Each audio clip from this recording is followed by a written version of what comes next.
कृषि दर्शन के सभी दर्शकों को मेरा प्यार भरा नमस्कार।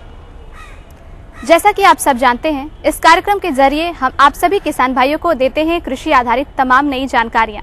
तो चलिए कार्यक्रम की शुरुआत करते हैं और सबसे पहले आपको बताते हैं खबरें खेती की, मौसम समाचार और मंडी भाव।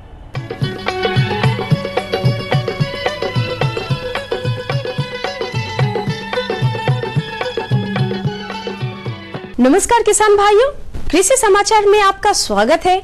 मैं हूं रूपम त्रिविक्रम। आइए सबसे पहले नजर डालें आज के मुख्य समाचारों पर। रासायनिक खाद के खरीद पर राज्य सरकार द्वारा उपादान की व्यवस्था।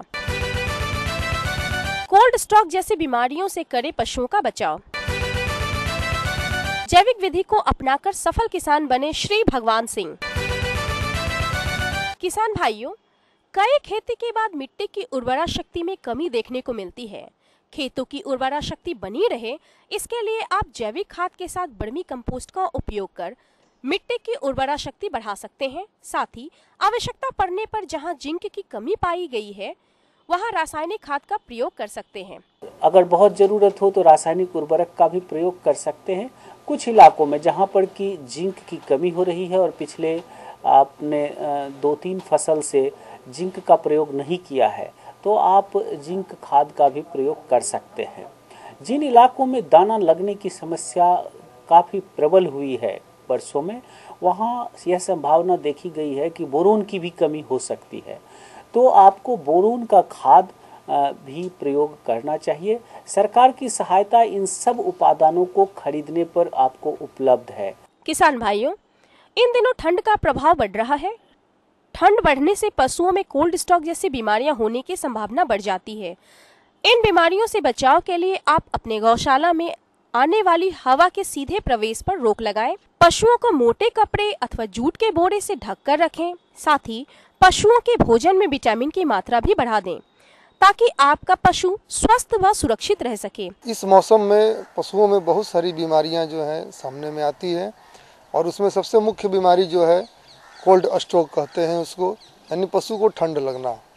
तो इससे अपने पशु को बचाए रखना बहुत ही आवश्यक है। इसके लिए सबसे पहले आपको अभी से ही तैयारी शुरू कर देनी चाहिए, और तैयारी में आपको करना चाहिए कि जो आप पशु का जो बाड़ा है या गौशाला है, उसमें जो है जहाँ जहाँ भी हवा का पैसेज बना हुआ है, जगह खुला हुआ है, वो सारा बंद कर दे। टाट की बोरी से या जूट की बोरी से वहाँ पे हम लोग एक पैच लगा दें, उसे बंद कर दें, ताकि हवा डायरेक्टली जो है मतलब उसमें प्रवेश न कर सके। किसान भाइयों, स्वाद एवं स्वास्थ्य के दृष्टिकोण से मशरूम बहुत अच्छा माना जाता है। ठंड के इस मौसम में मशरूम की मांग बाजारों में और अधिक बढ़ गई है, इसलिए आप बटन मशरूम की खेती कर अधिक से अधिक आय की प्राप्ति कर सकते हैं। जिस टाइप का आप स्पॉन यूज करेंगे उस टाइप का मशरूम आपको मिलेगा। जैसा बटन मशरूम का स्पॉन यूज करेंगे तो बटन टाइप का मशरूम मिलेगा। जैसा फॉर एग्जांपल मैं बताना चाहूँगा, प्लूटस स्पेसीज की बहुत सारी आती है, उसको हम लोग बोलते हैं पैडी स्ट्रॉ मशरूम, वल्वरिल्ला वल्वाशिया वगैरह जो नाम की जाती है। कुछ दूधी टाइप मशरूम होते हैं जो वाइट कलर की मशरूम होती है, उसके लिए वो भी बहुत सारी आती है। सीटा के मशरूम आते हैं जो मेडिसिनल यूज़ में होते हैं। ऐसे बहुत सारी मशरूम हम लोग लगा सकते हैं और ये पूरा सीजन में कर सकते हैं। लेकिन अभी का जो सीज़न है पर्टिकुलर, हम लोग बटन मशरूम के लिए बहुत ही फायदेमंद है। इसके लिए हम लोग कंपोस्टिंग वगैरह बनाना पड़ता है। इसके लिए थोड़ा सा आप लोगों को थोड़ा तकनीक की ज़रूरत है। सफलता की इस कड़ी में जुड़ रहे हैं ग्राम नारायणपुर, जिला वैशाली के किसान श्री भगवान सिंह। ये जैविक विधि को अपनाकर 1 एकड़ में बैगन की खेती में अधिक उपज की प्राप्ति कर सफलता का परचम लहरा रहे हैं। वैज्ञानिक के सलाह से मैंने जैविक विधि से खेती किया है, इसमें बहुत अच्छा बेनिफिट लगा है। लेकिन अभी थोड़ा सा मार्केट डाउन होने के बाद भी बहुत अच्छा ही फसल का अच्छी मिला है, हमको लाभ मिला है। किसान भाइयों, रबी का मौसम शुरू हो चुका है और इसके साथ ही गेहूं बुआई का कार्य भी प्रारंभ हो गया है। गेहूं बुआई के कार्य के लिए बहुत उपयोगी मशीन है जीरो टिल से कम फर्टिलाइजर ड्रिल। यह धान फसल की कटाई के बाद खेत के बिना जुताई किए गेहूं फसल की बुआई का कार्य करता है। दर्शकों, अब आपको लिए चलते हैं मंडी की ओर, जहां मंडी के भाव में हुए उछाल और गिरावट के विषय में जानेंगे। किसान भाइयों, इन दिनों प्याज के दाम में जहां गिरावट आ रही है, वहीं हरी सब्जी के भाव में काफी उछाल देखने को मिल रहा है। मटर 50 रुपए किलो। यह हरियाली सब्जी में टमाटर 30 रुपए किलो। हरियाली मंडी अंटा घाट बिक रहा है अभी 20 रुपए किलो बंदा। बाजार के अनुसार 20 रुपया ऐसे बिक रहा है, अभी 14, 15, 16 यही भाव बिक रहा है। आइए लेते हैं मौसम की जानकारी।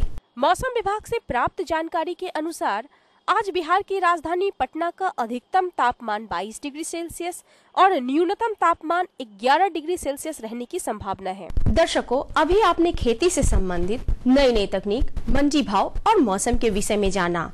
आइए अब आपको इस कार्यक्रम की अगले सेगमेंट की ओर लिए चलते हैं, जहां हमारे विशेषज्ञ आपको कृषि से संबंधित विशेष जानकारी दे रहे हैं।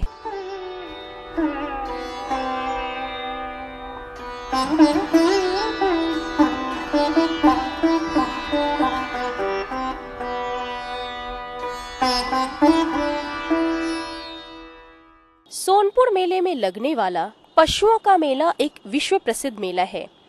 यहाँ सिर्फ प्रदेश ही नहीं बल्कि कई राज्यों के किसान आते हैं।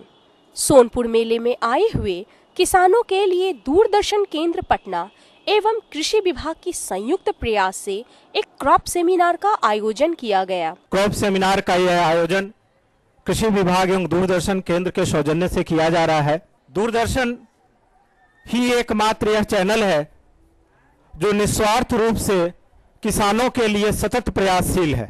कृषि दर्शन दूरदर्शन केंद्र के द्वारा सोमवार से शुक्रवार तक प्रसारित किया जाने वाला कार्यक्रम है, जिसमें सोमवार को हम फोन इन लाइव करते हैं। फोन इन लाइव का मतलब होता है जिसमें हमारे कृषि विशेषज्ञ होते हैं और आप सीधे हमसे फोन कर संपर्क कर सकते हैं अगर आपको उस विषय से संबंधित किसी भी प्रकार की जानकारी चाहिए। इसके अलावा मंगलवार से शुक्रवार तक हम आपके बीच में जाकर, कृषि वैज्ञानिकों के बीच में जाकर और कृषि विभाग के उच्च अधिकारियों के साथ संपर्क करके जो प्रोग्राम आपके लिए उचित होता है उसको रिकॉर्ड करते हैं और उसको प्रसारित करते हैं। इस विशेष मौके पे हमारे बीच में कृषि दर्शन के प्रस्तुतकर्ता एवं कार्यक्रम अधिशासी श्री KN ओझा उपस्थित हैं। मैं उनसे अनुरोध करूंगा कि वो आकर 2 शब्द कहें। दूरदर्शन केंद्र पटना एवं कृषि विभाग बिहार सरकार के संयुक्त प्रयास से सोनपुर मेला में आयोजित इस क्रॉप सेमिनार में आए हुए सभी विशेषज्ञों, कृषि विभाग के पदाधिकारियों एवं किसान भाइयों का मैं हार्दिक अभिनंदन करता हूं, स्वागत करता हूं। किसान भाइयों, कृषि दर्शन कार्यक्रम दूरदर्शन केंद्र पटना द्वारा प्रसारित बहुत ही लोकप्रिय कार्यक्रम है और इसका मुख्य कारण ये है कि आपका इस कार्यक्रम से लगाव है। कार्यक्रम में आपकी सहभागिता बढ़े, इसके लिए मैं आज सभी किसान भाइयों को आमंत्रित करता हूं। आप में कोई भी किसान जिन्होंने किसी के क्षेत्र में कोई उपलब्धि प्राप्त की हो तो कृपया हमसे संपर्क करें।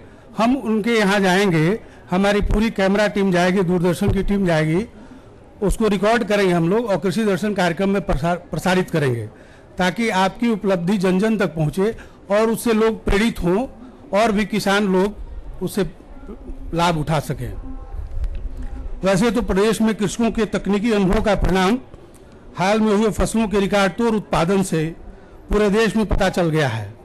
ये आपकी बहुत बड़ी उपलब्धि है। फिर भी आज विभिन्न विषयों के कृषि विशेषज्ञ एक साथ इस मंच पर पधारे हुए हैं, तो मैं आप सभी को आमंत्रित करता हूं कि अगर आपकी कोई समस्या है तो कृपया इनके सामने रखें और इसका त्वरित समाधान यहीं पर हो जाएगा। अंत में मैं दूरदर्शन की तरफ से आपसे अनुरोध करता हूं कि आप अपना बहुमूल्य सुझाव निरंतर हमें देते रहें ताकि हम अपने कृषि दर्शन कार्यक्रम को और उपयोगी बना सकें। धन्यवाद। किसान भाइयों, ये पूरा तंत्र जिसमें कृषि पदाधिकारी, वैज्ञानिक, दूरदर्शन केंद्र का एक सम्मिलित प्रयास है, कि आप अपने लक्ष्य को प्राप्त करें वो सिर्फ आपके लिए नहीं है, वो हमारे लिए भी है, बल्कि देश के लिए है।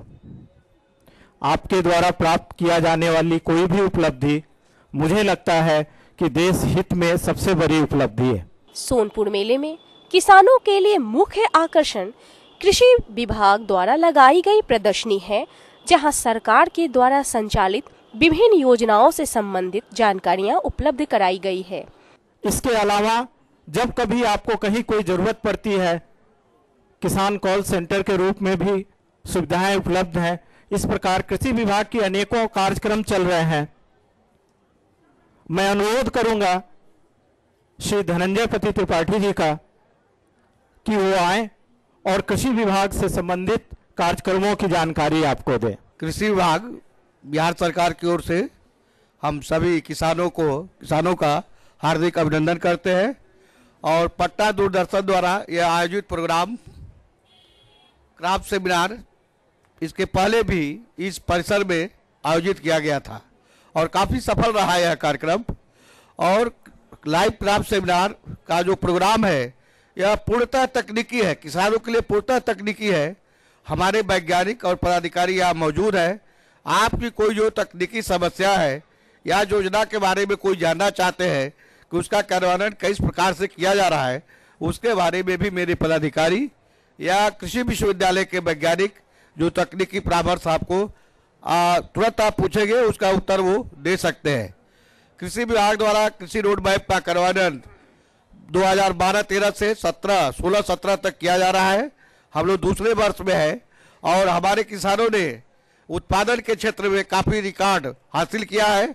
हमको भारत सरकार से धान के उत्पादन के केस में राष्ट्रीय स्तर पर राष्ट्रीय क्रमण अवार्ड हमको मिला है, जिसमें 1 करोड़ रुपए नगद बिहार सरकार को प्रशस्ति पत्र मिला है।